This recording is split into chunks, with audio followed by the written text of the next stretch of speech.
नमस्कार, आप देख रहे हैं मेरा YouTube channel India that is the Bharat. आज हम आपको लेकर आए हैं सांची, जहां पर सम्राट अशोक के द्वारा बौद्ध स्तूपों का निर्माण कराया गया। इतिहास में बुद्ध धर्म का काफ़ी महत्वपूर्ण स्थल है। अशोक के द्वारा इन स्तूपों का निर्माण कराया गया। अशोक ने जब बौद्ध धर्म की दीक्षा ली, उसके बाद अशोक ने यह निर्णय किया कि बुद्ध धर्म को पूरे विश्व में फैलाने का काम करेंगे। इसलिए उन्होंने अपने पुत्र एवं पुत्री को श्रीलंका बौद्ध धर्म के प्रसार के लिए भेजा। बौद्ध भारत का ऐसा धर्म है जिसमें तर्कशीलता सिद्धांत काफ़ी प्रचुर मात्रा में पाए जाते हैं। वैसे ऐसा कहना संभव नहीं है कि अगर बुद्ध को भारतीय इतिहास से निकाल दिया जाए तो भारत का इतिहास पूरा नीरस होकर रह जाता है। भारत में बुद्ध की स्वीकार्यता इतनी है कि मानव के मस्तिष्क पटल पर बुद्ध के सिद्धांतों, बुद्ध के नैतिक मूल्यों की चर्चा हमेशा की जाती है। बुद्ध भारतीय धर्म ग्रंथों की अनोखी धरोहर हैं। बुद्ध के बिना कोई भी धार्मिक ग्रंथ पूरा नहीं हो सकता। यह कहानी मैं आपको इसलिए बता रहा हूँ ताकि हम जब बुद्ध के स्तूपों को देखें तो हमारे मन में कुछ उथल पुथल होगी, जिनका निराकरण होना अति आवश्यक है। क्यों इस प्रकार के स्तूप बनाए गए, इनका निर्माण क्यों किया गया, यह प्रश्न आज भी लोगों के मन मस्तिष्क पर छाए हुए हैं। सामने आप देख रहे हैं, भारत में स्तूपों की एक अलग ही विशेषता रही है। स्तूप निर्माण परंपरा बौद्ध काल से पूर्व भी रही होगी, परंतु उनका विकसित रूप आपको सम्राट अशोक के शासनकाल में देखने को मिलता है। इसमें जो बीच का गुंबद है, उसके चारों ओर एक रेलिंग बनाई गई है। प्रारंभिक समय में लकड़ी की बनी हुई थी। और स्तूप क्रमांक 2, इसमें बुद्ध के प्रमुख शिष्य शारिपुत्र और मोंगलयान के अस्थि अवशेष रखे हुए हैं। ये आपको तोरण द्वार दिख रहा होगा। इसमें बौद्ध से जीवन से जुड़ी हुई काफ़ी घटनाओं का वर्णन है। आपको चारों तरफ बौद्ध स्तूप दिख रहे होंगे। यह स्तूप क्रमांक 1 है जो आपको सामने दिख रहा है। अब हम चलेंगे, इसके चारों तरफ क्या स्थिति है यह आपको दिखाने की कोशिश करेंगे। यह प्रवेश द्वार है। इसमें 4 प्रवेश द्वार हैं मुख्य स्तूप में। यह पश्चिमी द्वार है जिस पर हाथी और अन्य बुद्ध जीवन से जुड़ी हुई घटनाओं के प्रतीक चिन्ह इसमें दर्शाए गए हैं। इसमें पश्चिम की तरफ देखेंगे, ये आप देखिए, ये तोरण द्वार का हिस्सा है। इसमें काफ़ी कलाकृतियाँ आपको देखने को मिलेंगी।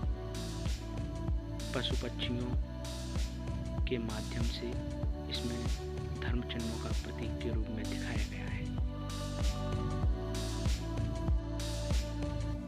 यह बौद्ध स्तंभ का सिरा है।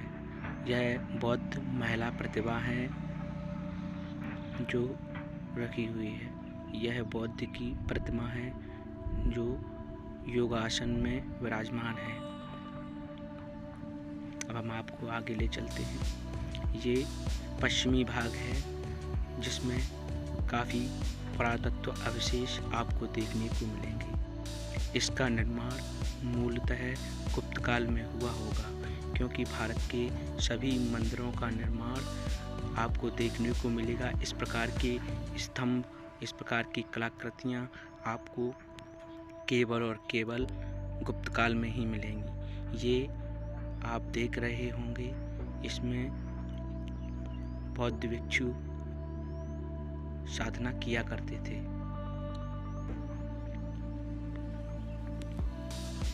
इसमें काफ़ी अवशेष रखे हुए हैं और जिनका यहाँ पर रखरखाव किया जा रहा है। हम आपको दिखा रहे हैं कि किस प्रकार भारत की स्थापत्य कला का बेजोड़ नमूना भारत में ही देखने को मिलता है।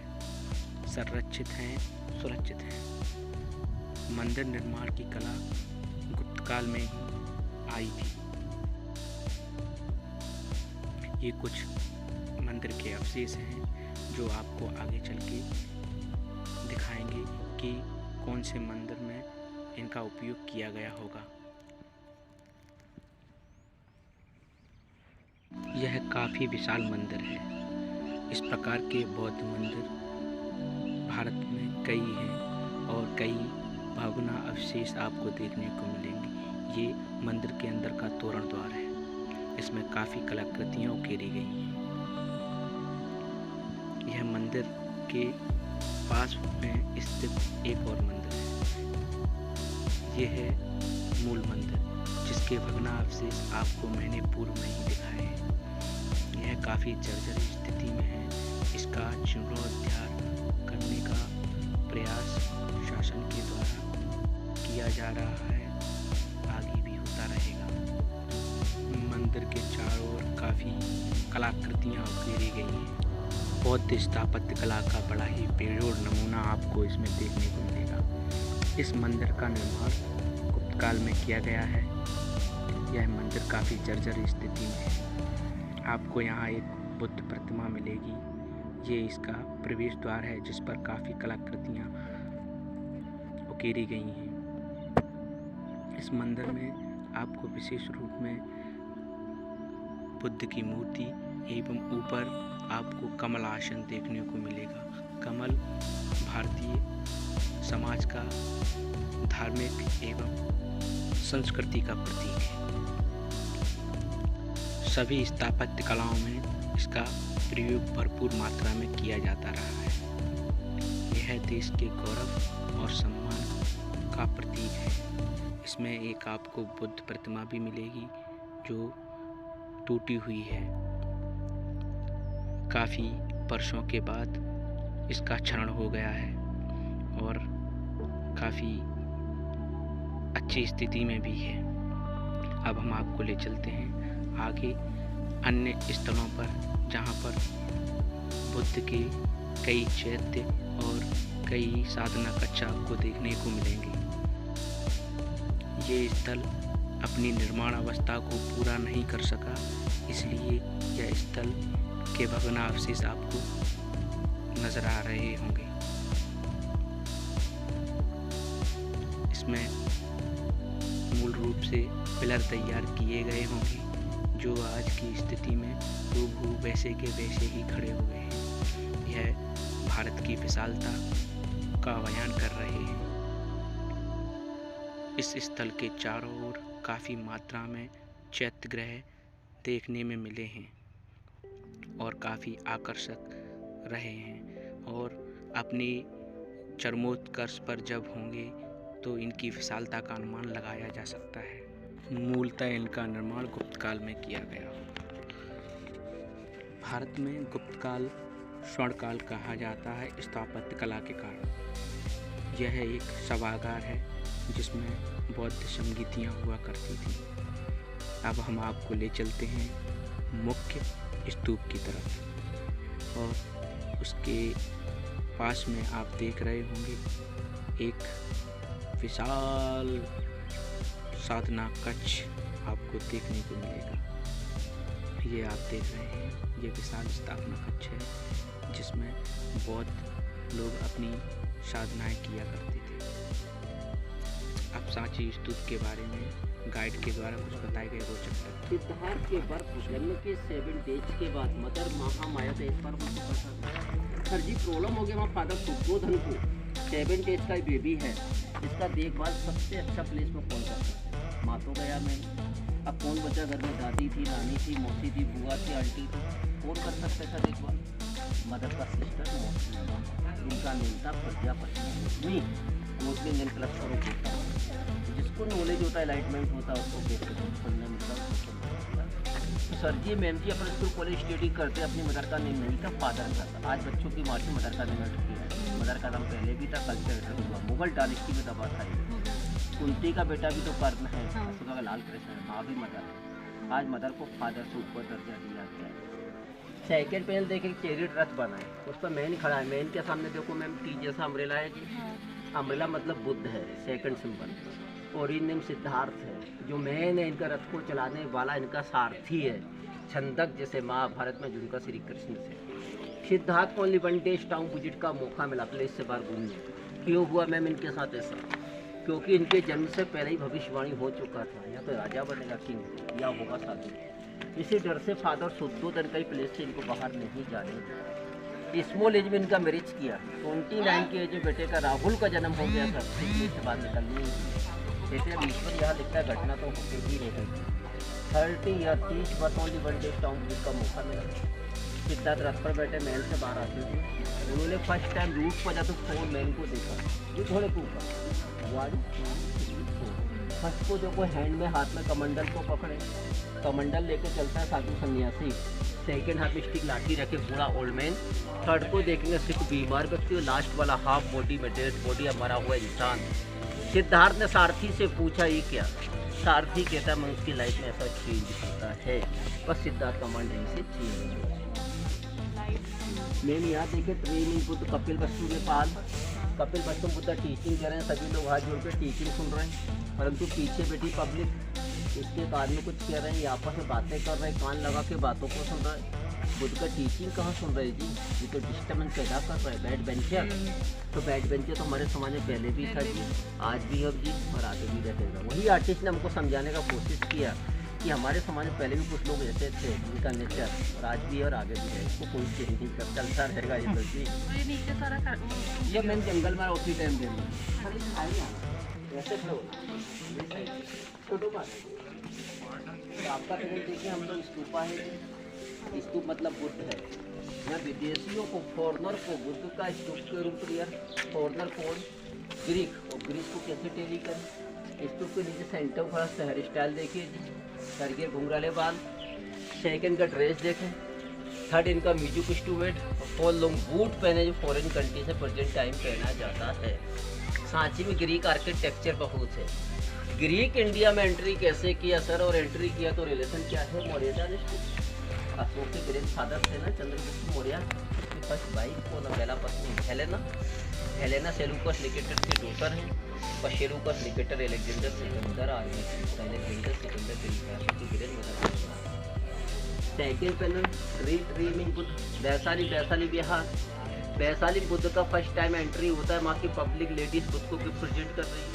मंकी देखें अपन, मंकी एक बाउल में फॉरेस्ट से हनी कलेक्ट करता लाए, बुद्ध को हनी ऑफर कर रहा है। बुद्ध जी हनी को एक्सेप्ट करते हैं। सेकेंड पैसे मंकी का आगे करने लगता है। मंकी ने बुद्ध को वैशाली में हनी ऑफर किया, तो दिया हनी की। सर वो जानता था हनी के बारे में। मधुमक्खी कई लोटस के जूस को कलेक्ट करती है। हर लोटस में जड़ी का जूस होता है, सारी जड़ी के जूस को कलेक्ट करो बनेगा हनी, मधु। उसका सेवन जो भी करे कितना स्वस्थ वो जानता था, इसलिए बुद्ध को उसने हनी ऑफर किया। वो मल्टीविटामिन कभी कभी प्लीज पूछ लेते हैं गाइड साहब के, बताइए कि इसके अंदर हनी है या कुछ और भी हो सकता है? क्या एविडेंस? क्या एविडेंस? कार का ट्री दिख रहा है, मधुमक्खी के छत्ते हैं वो ट्री पे, मतलब इसके अंदर हनी ही है। तो आर्टिस्ट की सोच तो देखो मैम, ताकि कोई पूछे तो ये पता चले। बिल्कुल क्या सोचती है आर्टिस्ट की। यहाँ देखिए ट्री में तो प्लेटफॉर्म जो बुद्ध रिटर्न होते कपिल वस्तु फादर शुद्धोधन मौसी माँ प्रजापति गोचमी से मिलते। शुद्धोधन अपने ही बेटे को बेटा नहीं बुद्ध मान का नमस्कार कर रहे हैं। इसको क्यों कैसे कहे? क्योंकि दासी अम्ब्रेला लगा, रोल फैमिली को अम्ब्रेला होता है। सेकंड दासी हाथ में चावल रखे उनकी ईयर के लिए हवा के लिए। ये अपना गेट कीपर द्वारपाल है। गेट के नेम होते तोरना, और तोरण मीन्स होता है सर जी वेलकम। वेलकम के गेस्ट को वेलकम करें हम फूलों से, लोटस से, फ्लोवर से। अरे मैम ऊपर टापर देखो जो लोटस है। ये कल्चर तो इंडिया में आज भी तो है। कोई फंक्शन करते हैं मैम जेटी तो बनाते हैं, गेस्ट को वेलकम किया जाता है। पर तोरण बनना स्टार्ट हुआ दक्षिण भारत से। आज अपना देश का कल्चर सुंदर है। ये अप्सराओं को दिखा है ना, अप्सराओं के अंदर को आकाश इसका ये बुद्ध का ये शेडो में ये लैंग्वेज है पाली, लैंग्वेज है पाली पर लिखने की लिपि है ब्राह्मी। मैम आप लिखा रहे ब्राह्मी लिपि पाली लैंग्वेज मनी जो लेटर नेम है। इन्होंने 200 BC 2200 साल पहले इस रेलिंग को बनाने के लिए मनी डोनट का पैसा डाल दिया। ये विदिशा के बिग बिजनेसमैन है। कैसे टेली करें, सारी लैंग्वेज हम लोग लेफ्ट से राइट लिखते हैं, उर्दू राइट से लेफ्ट लिखी जाती है, पर तो पाली लिखी जाती है left to right to left to right. ये चलेगी पाली। थ्री पार्ट्स को मिलाओ पाली का, हिंदी का बनेगा गा। 4 पार्ट्स को मिलाएंगे में और 3 को मिलाएंगे सम। में होता है गलतम। 2 शब्द हम आपको पढ़ना सिखाते हैं। हिंदी का था ऐसे बनता है ना, उल्टा कर बन गया ना पाली का था। ये ना हुआ मैं तो ये माँ हुआ नमो गणेश इसके द्वारा डाल दिया। ये दानम जो शब्द है ये तो अपन को हर जगह हर पहले में कॉमन होगा, नेम चेंज होगा। उस पर लिखा बज्जू दानम, किसी का नाम बज्जू रहा होगा। दानम मम कौन सा लैंग्वेज में लगता है? संस्कृत। संस्कृत से पाली और पाली से देवनागरी, हिंदी ओल्ड। इस शेडो में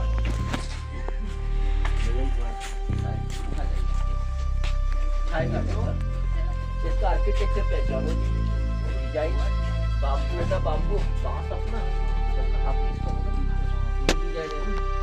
तो सर सेकेंड 100 BC 2200 साल पहले रेलिंग बाउंड्री, 2300 साल पहले ये रेलिंग बाउंड्री एसोसिएट पेड़ में बाम्बू का था, डैमेज हुआ। 2200 साल तक सुंग डायनेस्टी में इसको साइंटिस्टों का तैयार किया। ये इंटरलॉकिंग सिस्टम में है, तब आपको पता होंगे। आज हम लोग देखते हैं लेह लद्दाख धर्मशाला तिब्बत में पूजी लामा लोग वो टेंपल के बाहर रंग को चर्चा कर प्रेयर करते हैं।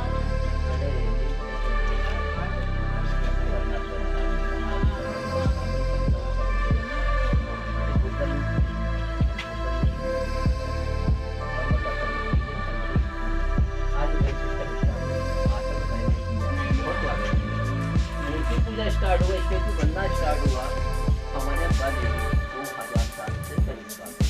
परंतु गोल्डन पीरियड जो हमारा भारत का है वो है 1000 जब 200 साल मेरे मूर्ति बनना स्टार्ट हुआ। उस टाइम आर्किटेक्चर है गांधार स्कूल, मथुरा स्कूल। गांधार अफगानिस्तान चला गया हमारा, महात्मा गांधी ने और जो भी स्टेचू बनाई जाए तो उससे महाकाल उसकी हेरिस्टर निकाले बाद मथुरा में स्टेचू तैयार करते हैं। भारतीय कल्चर उसकी हेड बाल नागन के साउथ दूसरा स्टाइल, ईस्टर्न पैटर्न गांधार है। इसको मुगल का नाम तो लेंगे क्योंकि जंगल पर आओ सेकंड पर यही बौद्ध धर्म दुनिया में मायन का फाइट स्टार्ट हुआ। ये भी हो सकता है कि लोकल लोगों ने डैमेज किया हो, पर तो दूर से देखे तो डैमेज तो नहीं किए गए। इनको हेड को सफाई से कटिंग कर निकाले गए, या तो ले गए ब्रिटिशर या मनी अच्छा मतलब लोकल पब्लिक मार्केट में किया। एविडेंस भी अपने पास अभी स्पीड चल रहा है, पर हेड मिल गया एक्सीबिशन में उसको जूट कर दिया पॉलिटिकल में, काटे गए थे प्रोए उनके होल्स बने इसको पानी। ये 2 मीटर अंदर तक वो बनाए गए क्योंकि इसके अंदर ओरिजिनल टेराकोटा ब्रिक स्तूप है। यदि रेन वाटर की पास से इनसाइड अंदर जाएगा बिल्कुल वाटर को ऑब्जर्व करेगा। सन लाइट जो डोम पर पड़ेगा तो आउटसाइड से पहले स्टोन गर्म होगा, फिर उसमें ब्रिक गर्म होगी, पानी का वाटर का क्या बनेगा स्टीम पेपर, धूप से बाहर आती धूप नहीं होता स्टीम। तो आर्किटेक्चर का ध्यान कितना दिया सोचो। मैं 300 BC 2300 साल से ये रिपेयरिंग जो वर्क है तो आर्कियोलॉजिकल करती है जी, हर 3-4 साल में एक बार। अब हम तोरण द्वार से होते हुए वेदिका के अंदर चलेंगे। आपको उसकी दीवारों पर कुछ लेख लिखे मिलेंगे।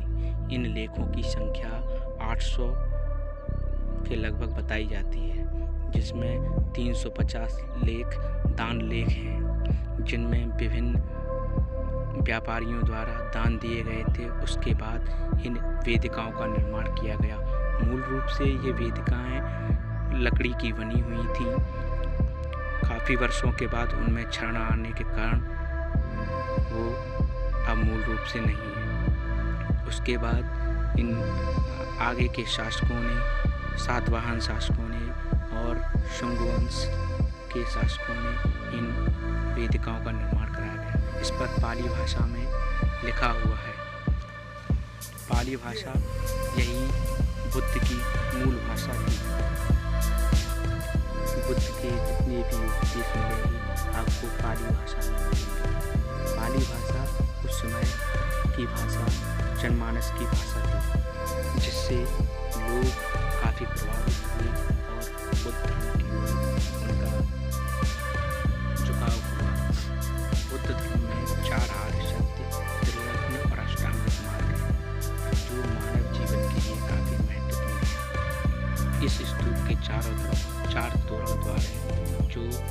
बुद्ध के 4 आर्य सत्यों की ओर आपको इशारा कर रहे हैं। आपको पूर्व में ही विदित होगा कि सम्राट अशोक ने इन स्तूपों का निर्माण कराया, जबकि इनकी खोज ब्रिटिश इतिहासविद कनिंघम के द्वारा की गई, जिसमें कुछ जीवित मात्रा में है, बहुत सारे भग्नावशेष में बदल गए हैं। अशोक ने अपने जीवन काल में 84,000 स्तूपों का निर्माण किया। मौर्य काल में बौद्ध धर्म अपने चरमोत्कर्ष पर था, जिसमें सांची, सारनाथ, भरहूत, बंगाल के स्तूप, पिपरहवा के स्तूप, गांधार क्षेत्र के स्तूप काफ़ी प्रसिद्ध हैं। प्रारंभ में स्तूपों को चैत्र कहा जाता था। इसके आधार में जो मार्ग है उसे प्रदक्षिणा मार्ग कहते हैं। उसके चारों ओर एक रेलिंग है या घेरा है जिसे वेदिका कहते हैं। स्तूपों में बौद्ध और उनके महान शिष्यों की अस्थियों के अवशेष संरक्षित करके रखे गए हैं। स्तूपों में सबसे ज़्यादा आकर्षण का केंद्र है तोरण द्वार, जिसमें बुद्ध के जीवन से जुड़ी हुई सभी घटनाओं का वर्णन आपको देखने को मिलेगा। मुख्य स्तूप का व्यास 120 फुट तथा चौड़ाई 154 है। इस स्तूप के 4 तोरण द्वार हैं, जो उत्कीर्ण बुद्ध जातक कथाओं के लिए सजीव चित्रण को दर्शाया गया है। स्तूप संख्या 3 में महात्मा बुद्ध के 2 प्रमुख शिष्य सारिपुत्र मोगलियान की अस्थियों के अवशेष हैं। स्तूप क्रमांक 3 में केवल एक ही तोरण द्वार है, जिसका निर्माण शुंग काल में कराया गया है।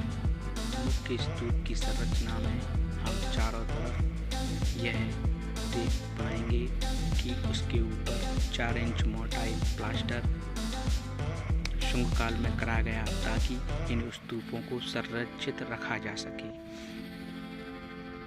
इसमें सीढ़ियों के माध्यम से हम स्तूप के ऊपर जाते हैं। इसमें दोनों तरफ से सीढ़ियाँ लगाई गई हैं। प्रवेश द्वार चारों तरफ हैं और इनकी विशेषता ये है कि ये एक दूसरे के आमने सामने हैं। ये बुद्ध प्रतिमा है जिसका सर नहीं है। स्तूप में एक विशेष चीज़ आपको देखने को मिलेगी, ये छिद्र। इनका उस समय क्यों प्रयोग किया गया, इसके बारे में कुछ कहा जाना संभव नहीं। ऐसा माना जाता है कि इनकी अंदर जो अस्थियां रखी हुई हैं, उनकी पूजा अर्चना के लिए स्तूप के अंदर लोग जाते होंगे, ताकि वह वहां साधना कर सकें और वहां बैठ सकें। इसलिए पर्याप्त मात्रा में ऑक्सीजन की आवश्यकता होती है, इसलिए ये छिद्र बनाए गए होंगे। मैं अपनी वाणी को यहीं विराम देता हूँ। आपको ये वीडियो कैसा लगा, आप मुझे कमेंट बॉक्स में ज़रूर बताएं। एक बार सांची ज़रूर घूम के आएँ। चैनल को लाइक करें, शेयर करें। धन्यवाद।